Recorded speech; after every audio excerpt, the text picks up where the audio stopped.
राजस्थान की मिट्टी में रची बसी एक कहानी जिसको मैं आपके सामने लाना चाहूँगा, जो हमें साहस, आत्मसम्मान और बलिदान का अर्थ समझाती है।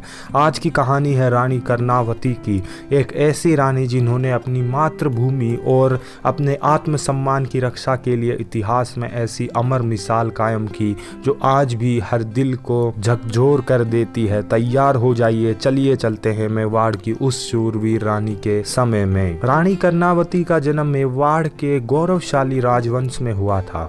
उनका विवाह महाराणा सांगा से हुआ, जो मेवाड़ के महान शासक और युद्ध के अद्वितीय योद्धा माने जाते थे। बात करें रानी कर्णावती की, तो वो अपने राज्य और अपने परिवार की रक्षा के लिए किसी भी हद तक जा सकती थी। जब महाराणा सांगा का निधन हुआ तो उनके पुत्र उदय सिंह मात्र एक छोटे बालक थे। कर्णावती ने राजगद्दी और अपने बच्चों की जिम्मेदारी अपने मजबूत कंधों पर उठाई। उन्होंने न केवल अपने राज्य को संभाला बल्कि चित्तौड़ की रक्षा को भी अपने जीवन का उद्देश्य बना लिया। और कुछ समय बाद एक संकट आ जाता है, जो होता है गुजरात का सुल्तान बहादुर शाह। 1534 का समय था। गुजरात के सुल्तान बहादुर शाह की नजरें चित्तौड़ पर टिक चुकी थी। चित्तौड़ के वैभव को नष्ट करने का उसका इरादा था। बहादुर शाह का सैनिक बल बहुत बड़ा था। उसके पास विशाल सेना और हथियार थे जो किसी भी किले को तहस नहस कर सकते थे। रानी कर्णावती जानती थी कि बहादुर शाह से संघर्ष करना आसान नहीं होगा। उसकी सेना के सामने उनकी सेना बहुत छोटी है। ये एक असंभव सी लगने वाली लड़ाई थी, लेकिन कर्णावती हार मानने वालों में से नहीं थी। रानी कर्णावती ने निर्णय लिया, या तो मेवाड़ स्वतंत्र रहेगा या फिर यहाँ के लोग अपने आत्मसम्मान के साथ प्राण त्याग देंगे। उस समय चित्तौड़ के पास अपने मित्रों से समर्थन मांगने के सीमित साधन थे, लेकिन राजपूत संस्कृति में राखी का एक विशेष महत्व था। यह केवल भाई बहन का बंधन नहीं था, बल्कि सम्मान और सुरक्षा का प्रतीक भी था। रानी कर्णावती ने दिल्ली के सम्राट हुमायूं को राखी भेजने का निश्चय किया।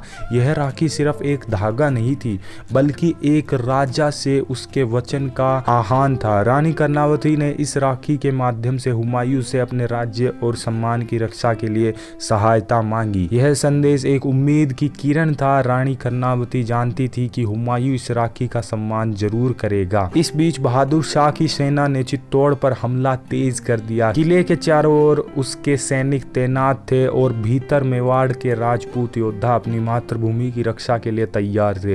एक ऐसा क्षण था जब कर्णावती ने समझ लिया कि यह लड़ाई लंबी नहीं चल पाएगी। रानी कर्णावती ने अपने राज्य की वीरांगनाओं को संबोधित किया और जौहर का निर्णय लिया। आत्मसम्मान और स्वतंत्रता की रक्षा के लिए अग्नि में समर्पित होने का यह निर्णय था।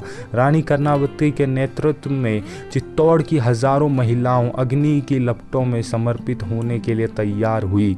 इस जौहर के माध्यम से उन्होंने ये संदेश दिया कि उनके आत्मसम्मान से बड़ा उनके लिए कुछ भी नहीं है। जब हुमायूं की सेना चित्तौड़ पर पहुंची, तब तक बहादुर शाह ने किले में प्रवेश कर लिया था और वहां की वीरांगनाओं ने जौहर कर अपना स्वतंत्रता और असीमता का बलिदान दे दिया था। हुमायूं ने रानी कर्णावती के इस बलिदान को सम्मानपूर्वक स्वीकार किया और उन्होंने उनके त्याग को राजपूताना के साहस का प्रतीक माना। इस घटना से रानी कर्णावती को राजस्थान की वीरांगना के रूप में अमर कर दिया गया। ये कहानी सिर्फ एक रानी का बलिदान नहीं है, ये एक संदेश है कि अपने आत्मसम्मान और स्वतंत्रता के लिए हमें हमेशा अपने अस्तित्व का हर प्रयास करना चाहिए। रानी कर्णावती का जीवन और उनका बलिदान हमें यह सिखाता है कि जब तक हमारे दिल में अपने स्वाभिमान और अपनी भूमि के लिए प्रेम है, तब तक हम अपराजेय हैं।